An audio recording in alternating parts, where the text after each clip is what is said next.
Cerita Silat Online Channel mempersembahkan serial Pendekar Raja Wali Sakti, episode Pemburu Kepala, bagian 6. Buka pintu, teriak Patih Karuni begitu sampai di depan pintu gerbang benteng istana. Dua orang prajurit penjaga pintu gerbang bergegas membuka pintu itu. Patih Karuni langsung menerobos masuk, tapi cepat berhenti dan membalikkan tubuh. "Jangan biarkan siapa saja masuk, mengerti?" Lantang sekali suara Patih Karuni. "Mengerti, Gusti Patih," sahut kedua prajurit penjaga pintu itu bersamaan. "Tutup lagi." Patih Karuni kembali memutar tubuhnya, lalu bergegas berjalan cepat setelah pintu gerbang ditutup. Laki-laki tua itu berteriak-teriak memanggil kepala penjaga dan memerintahkan untuk memperkuat penjagaan di sekitar istana ini. Setelah itu dia langsung menerobos masuk ke dalam bangunan besar itu. Ayunan langkahnya kembali terhenti setelah berada di bagian dalam ruangan depan. Di sana sudah menunggu 4 orang, yang terdiri dari 2 orang laki-laki berusia setengah baya dan 2 orang wanita. Yang seorang masih muda dan cantik, sedangkan seorang lagi sudah berusia sekitar 60 tahun. "Ada apa kau berteriak-teriak, Ki Sakar?" tanya wanita tua yang mengenakan baju warna hitam. Di pinggangnya melilit selembar selendang berwarna kuning gading yang pada bagian ujungnya terdapat untaian baja putih berbentuk jarum halus dan lemas. "Raden Nadara, rupanya masih hidup. Sekarang dia bersama pendekar Raja Wali Sakti," sahut Patih Karuni, sama sekali tidak dipedulikan saat wanita tua itu memanggil nama aslinya. "Apa kau juga melihat ada Ranti bersamanya?" tanya perempuan tua berbaju hitam itu lagi. "Tidak," sahut Patih Karuni. Perempuan tua itu melirik gadis muda yang berdiri di sampingnya. "Kau kembali bekerja, Nini Kalak. Kali ini kau tidak boleh gagal," perintah perempuan tua itu lagi. Gadis cantik berbaju biru muda itu tersenyum. "Jauhkan Raden Nadara dari sini, lalu kau harus melenyapkan untuk selamanya. Kau pasti tahu bagaimana caranya, Nini Kalak. Lakukan sekarang juga sebelum bocah itu sampai ke sini," kata perempuan itu lagi. "Jangan khawatir, Nyi Pari. Tapi aku tidak ingin ada yang mengusik pekerjaanku," sahut Nini Kalak seraya mengerling. "Ini bukan saatnya bersenang-senang, Nyi Kalak," dengus perempuan tua yang dipanggil Nyi Pari itu. Nyi Kalak hanya tertawa saja. Suara tawanya begitu lepas dan terdengar merdu sekali. Diayunkan kakinya dengan langkah gemulai meninggalkan ruangan yang besar dan indah ini. Sedangkan Nyi Pari hanya mendengus saja melihat tingkah gadis itu. Namun 2 orang yang berada di sampingnya hanya tersenyum-senyum saja. Mereka seperti menikmati lenggak-lenggok langkah Nyi Kalak yang begitu gemulai dan mempesona, membuat mata laki-laki manapun tidak akan mampu berpaling bila menatapnya. "Sagala, Parangrang, kau ikut Ki Sakar. Lenyapkan pendekar Raja Wali Sakti malam ini juga," perintah Nyi Pari tegas. "Baik, Nyi," sahut 2 laki-laki setengah baya yang berada di samping perempuan tua berbaju hitam itu. Apakah kalian melihat adikku?" tanya Nyi Pari setengah bergumam. "Tidak, Nyi," sahut Sagala seraya memandang Parangrang di sampingnya. "Sudahlah, sebaiknya kalian cepat pergi. Ki Sakar, kau antarkan mereka ke tempat pendekar Raja Wali Sakti itu." "Baik, Nyi," sahut Ki Sakar yang juga memakai nama Patih Karuni. 3 orang laki-laki itu bergegas melangkah keluar. Sedangkan Nyi Pari masih berdiri di tengah-tengah ruangan itu sampai 3 orang laki-laki itu tidak terlihat lagi di balik pintu. Nyi Pari membalikkan tubuhnya, tapi baru saja hendak melangkah, muncul seorang perempuan tua lain yang mengenakan jubah warna merah, dan rambutnya memutih tak teratur. Tampaknya dia lebih tua dari Nyi Pari, tapi sebenarnya lebih muda. "Dari mana saja kau, Dewi Merah?" tanya Nyi Pari. Perempuan tua berjubah merah itu tidak menjawab, tapi malah menghenyakkan tubuhnya di sebuah kursi. Wajahnya nampak murung dengan pandangan mata kosong menatap lurus ke lantai. Dihentak-hentakkan ujung tongkatnya ke lantai. "Kau ke penjara bawah tanah lagi," tebak Nyi Pari. Dia tetap keras kepala. "Kalau tidak ingat bahwa aku pernah mengandung anaknya, sudah kuhancurkan batok kepalanya," rungut Dewi Merah penghisap darah. "Aku sudah peringatkan padamu, tidak akan mungkin dia akan mengakui. Kau tidak cantik lagi, Dewi Merah.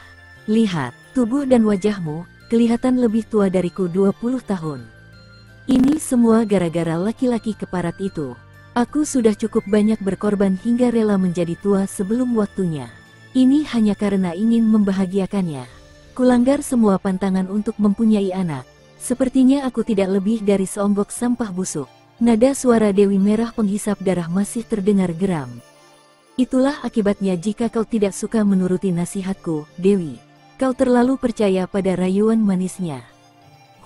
Seandainya anak yang kulahirkan laki-laki, mungkin tidak akan sepera ini jadinya.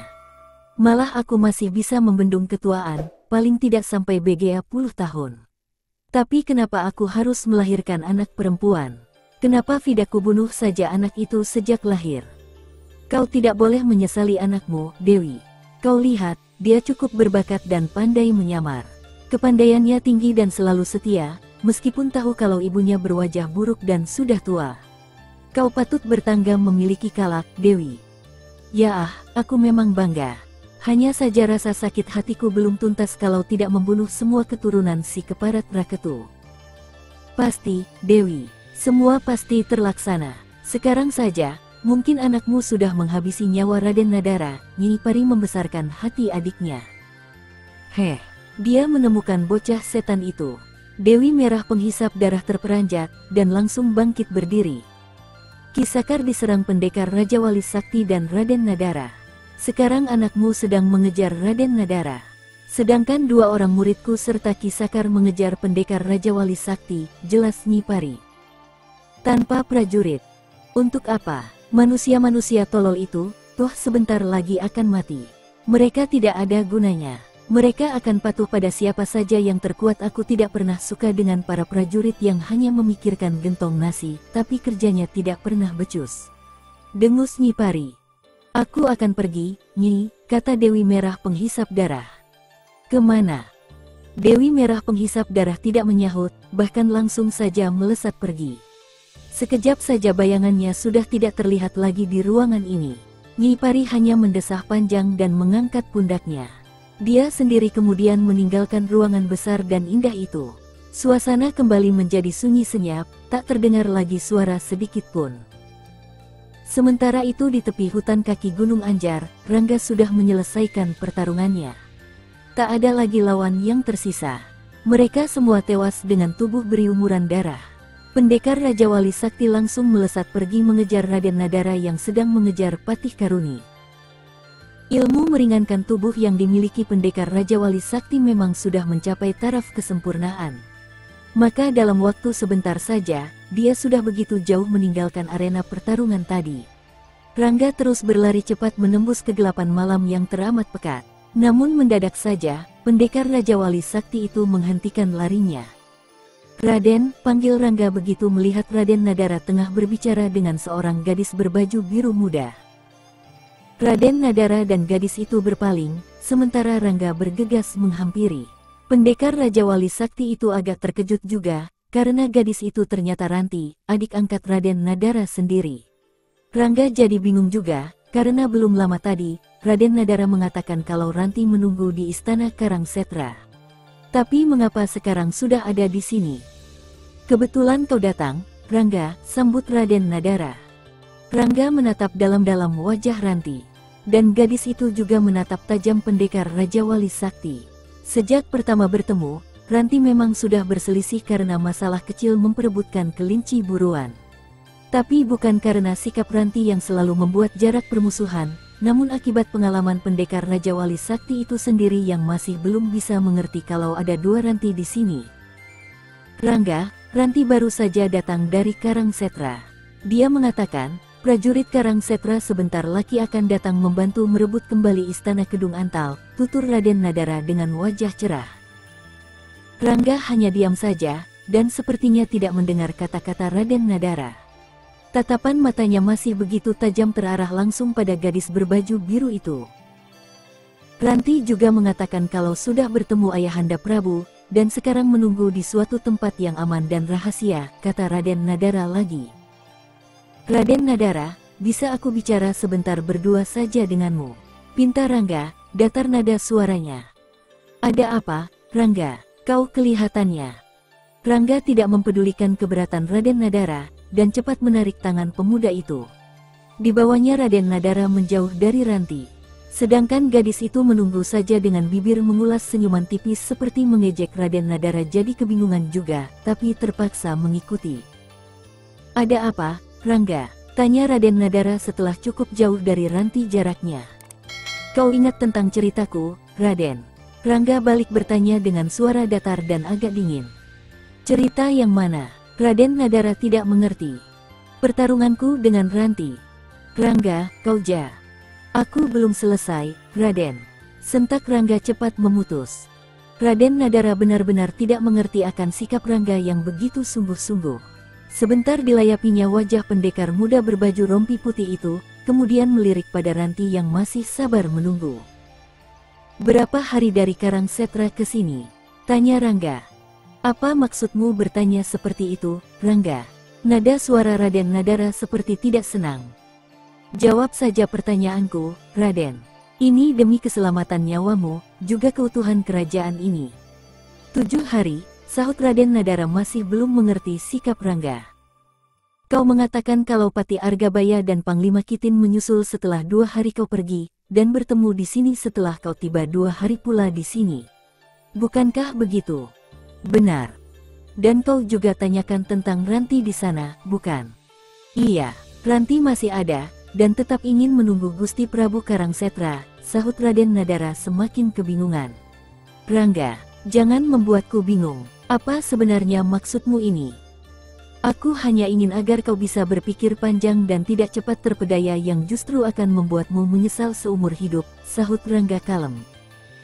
"Aku jadi bingung." Raden Nadara benar-benar tidak memahami maksud Rangga sebenarnya. "Raden, baru 2 hari kau berada di sini. Dan baru siang tadi kau bertemu Pati Argabaya dan Panglima Kirin. Apakah mungkin Ranti bisa berada di sini dalam 1 hari? Apakah mungkin Ranti berada di 2 tempat dalam waktu yang sama? Kau harus ingat pertarunganku dengannya. Malah kau sendiri yang mengatakan kalau pada saat itu adikmu ada bersamamu, jauh dari tempat ini." Raden Nadara langsung terdiam membisu.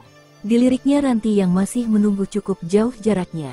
Tidak mungkin gadis itu bisa mendengarkan percakapan ini, kecuali bila memiliki ilmu, pembeda gerak dan suara, seperti yang dimiliki pendekar Raja Wali Sakti. Kata-kata Rangga yang terakhir, membuat Raden Nadara jadi berpikir keras. "Aku akan menguji apakah dia Ranti asli atau palsu.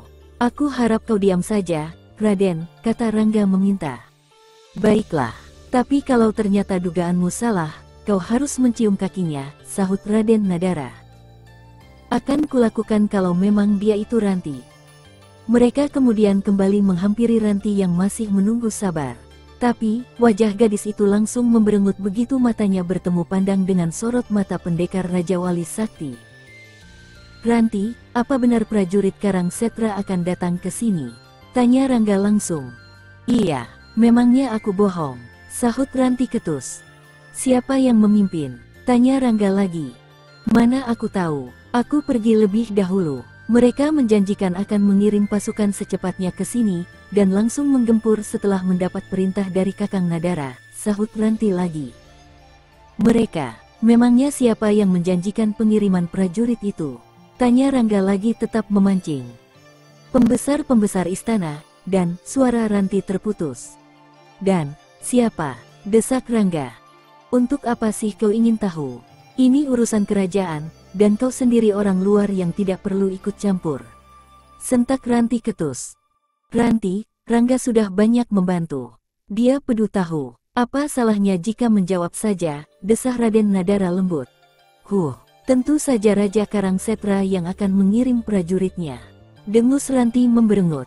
Mendengar jawaban itu, Rangga langsung tersenyum lebar. "Kau bertemu dengannya?" tanya Rangga lagi. "Untuk apa aku menunggu kalau tidak bertemu dengannya? Gusti Prabu sendiri yang bicara denganku, dan akan mengirimkan prajurit ke sini dalam waktu dekat. Makanya aku terus saja ke sini untuk memberi kabar," masih bernada ketus jawaban Ranti. Dan senyum di bibir Rangga semakin melebar. Tentu saja sudah bisa dipastikan kalau gadis di depannya ini bukan Ranti yang sebenarnya. Buktinya jawaban yang diberikan hanya karangannya belaka. Untung saja Ranti tidak tahu siapa itu Raja Karangsetra. Bahkan jarang ada orang yang tahu tentang Raja Karangsetra, kecuali orang-orang tertentu saja. Baiklah, di mana Prabu Raketu menunggu sekarang? Tanya Rangga dengan bibir tersenyum terus. Ayahanda Prabu hanya ingin bertemu dengan Kakang Nadara. Bukan kau, dengus Ranti lagi. Ranti, biarlah Rangga ikut bersama kita. Aku yang akan menjelaskan pada Ayahanda Prabu nanti, selak Raden Nadara. Tidak, aku tidak ingin kena marah nanti. Sentak Ranti, bersikeras. Kalau begitu, aku akan memaksa ikut, tegas Rangga. Heh, Ranti mendelik gusar. Kenapa kau tidak memperbolehkan aku ikut? Kau takut topengmu terbongkar. Kau takut kalau aku menggagalkan rencana busukmu. Siapa sebenarnya kau ini? Dingin sekali nada suara Rangga.